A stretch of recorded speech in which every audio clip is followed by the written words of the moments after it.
যারা চাঁদাবাজি করো, মাস্তানি করো, আমি বুঝি না তারা কি জাতের লোক। গায়ের রক্তটা কিসের? মানুষের রক্ত না পশুর রক্ত? চাঁদাবাজি করতে যাও কি জন্যে?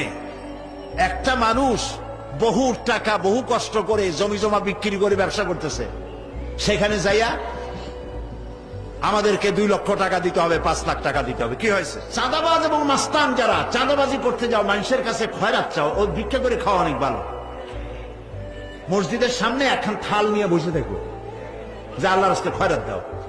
দোকানদারের কাছ থেকে চাঁদাবাজি করা, বিল্ডিং কেউ নতুন বানাইতে পারে না, অমনি হাজির। গলায় সোনার চেন, হাতে কতগুলা আংটি, তারপরে হাতে মোবাইল, গলায় সোনার চেন। শহরের মহা উল্লুক জানোয়ার বলতেছে এখানে ইট ফেলাইতে পারবে না, রড দিতে পারবে না আমাদেরকে সান্তানা দিয়া। এটা কি মানুষ? বলেন মানুষ? এরা মানুষের সন্তান? এরা জানোয়ার, পশু। সাদাবাজ এবং মাস্তান, সন্ত্রাসী, ইসলামে এদের কোনো স্থান নাই। এদেশে যদি কোরআনের রাজ কায়েম হয়, সন্ত্রাসীদের মাথা কামাইয়া ঘোল ঢেলে দেওয়া হবে, যাতে মাথা ঠান্ডা থাকে। এই জন্য মাথা ঠান্ডা করিয়া বসে থাকবে। আর সকলের চাকরি দেওয়া হবে, কাজ করো আর খাও, চাঁদাবাজি করো না। শ্বশুরের কাছে চাঁদাবাজি করে, বউর কাছেও চাঁদাবাজি করে।